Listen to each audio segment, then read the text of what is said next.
So this abstract landscape painting is going to start off very colourful and very messy. So I'm going to start off with some cadmium red and use a little silicone tool here to apply the paint and spread it around. Now I realise that's not enough paint, so I will get a tube and squeeze it directly onto the canvas. And I'll get some yellow, cadmium yellow, squeeze that on there. And then with this silicone tool, I will then cover the entire canvas. And it's really quite messy. Don't try and do this in a neat fashion. Do it as messy as possible, really. As loose and as messy as possible. Because once the paint's on there and it's quite thick, I can move that paint around with this tool and create shapes in it and lines and draw all sorts of things in there. Like that. And then I can add some white in there as well.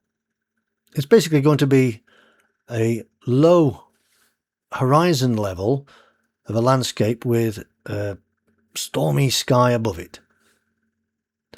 So just using an old kitchen towel here just to move the paint around and spread it around in a random haphazard manner, because that's the whole point of this exercise, is to be random and haphazard. Now a quick spray of water onto that, leave it a few seconds and then apply a clean kitchen towel and it will draw off some of that paint in those wet areas and leave a very, very nice texture to paint into and paint over the top of.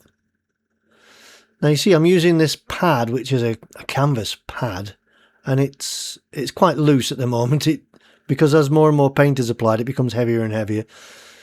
So it does cause me a few problems, but if you just ignore that and just concentrate on what I'm doing. I'm using a palette knife there to scratch away, and now I'm using this other silicone tool to move the paint around and scratch it and take areas off and apply paint with it. You can do all sorts of things with these tools. Now I've left these tools in the description below, the links, so that you can purchase these if you want to buy these ones and any of the other tools that I use. And by doing that, you'll be helping to support me and my channel and helping me to keep bringing you these videos. So now with a 1-inch nylon brush, I'm just putting in some loose shapes. It will change as I go along. This is going to alter completely as I go along, because I don't know from 1 minute to the next what's going to happen. It's all spur of the moment spontaneity. And that's what I like about this style of painting. I've got the basic idea in my head of this low-lying landscape and stormy clouds above it. And then I'm just letting my imagination run riot and my freedom of expression. See, I can scrape into those layers of paint I've just put on with the back end of a brush to create other interesting effects. And you can do all sorts of effects with this kind of work. When you're scraping into layers and applying paint, you can use any sort of tool or kitchen appliance.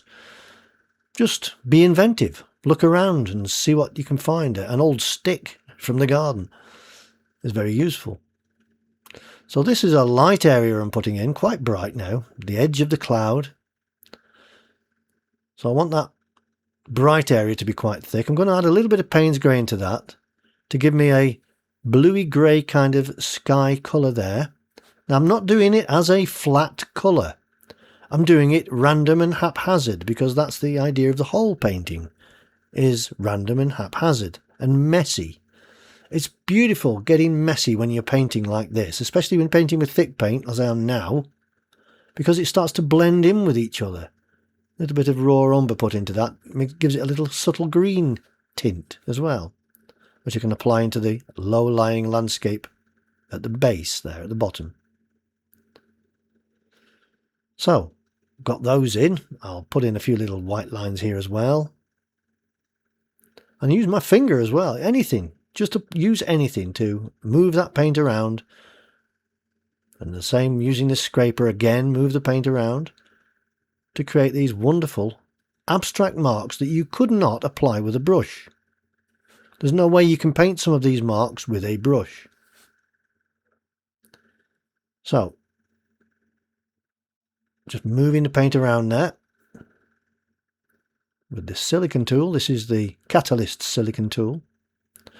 And I'll dry that off as well, to a certain extent, not completely, because I'll now spray it with water in a moment. I'll just get rid of some of those thicker areas of paint first, but it is still slightly wet. So I'm going to give the whole thing a little spray of water again, leave it a few seconds, and then apply the kitchen towel once again and draw off some of that paint.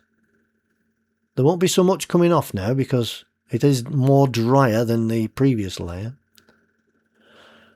Okay, now I can start to add some sort of semblance of order, just slightly. I'll use a kitchen towel again, a crumpled up one, just to apply the paint. Now, that's really annoying me, that corner of that canvas, so I will sort that out in a moment. I'll tape it up. But apply the paint with this old kitchen roll. You see what I mean? You cannot apply paint with a brush like this. There's no way it can do that random, haphazard style of application. Dry that off. Now, I'm just going to put in a few lines with a pen. It's a Sharpie pen here. Just a couple of little things. Okay, that's annoying me now, so I'm going to tape up the corner of that canvas once and for all. There we go, that's done now. Now, a little bit of phthalo blue into the white will give me a nice blue tone to put in some of the cloud and also some of that background sky with a bit of white as well. So in there like that. But I'm not going over everything. You can see some of those underlying layers are still coming through. And you see some of that red even that I put right at the beginning of the painting is still showing through. And that's the whole point of putting it on. And it's not to cover it up completely. Some oranges in here now, transparent oranges. Just to see how that would work with it. And once they're blended in, they'll look fine. And don't worry about the runs of water that are coming off the brush there. I'm not bothered by it. And in fact, certain cases, it can actually be quite attractive and useful. Okay, a few of those little marks in there with that brush. One or two of those colours up there as well to harmonise the painting. And using again, a crumpled up tissue just to move that paint around. And it's looking really almost like oil painting, the way it's falling now, the way it's sort of coming together. Scratching with the back of the brush again, which is called sgraffito. That's the technique. And this brush, like some of them, has a beveled edge to it, a beveled point, so I can apply the paint with it as well, like that. So not far off finished really now. I'm going to get a palette knife with some white and just apply some of these lighter areas where I want the lightest parts to be now. So just get some of that out there on the palette. And it's quite thick, obviously, this paint. So that's the lower edge of the cloud, the bright edge there. And I'll do some on the top edge there as well. You can see how it's building up texture now onto the canvas, and going over it like this reveals that texture. Okay, I'll just get some more light and make a fine line now, a few fine lines into this landscape area, the ground area, to show little bits of highlights on perhaps it's water that's the light's just catching. And that's it really, basically. So all that needs to be done now is I'll get a very fine brush and find a correct colour to sign the painting. I usually scratch my name into the painting, but on this occasion I'm signing it with this colour in the bottom right hand corner. And when that's done, that's the painting finished. I am always interested in your questions and comments, and I do try to answer every one of them. Hopefully I will see you on my next painting video. So until then, have a lovely day and happy painting!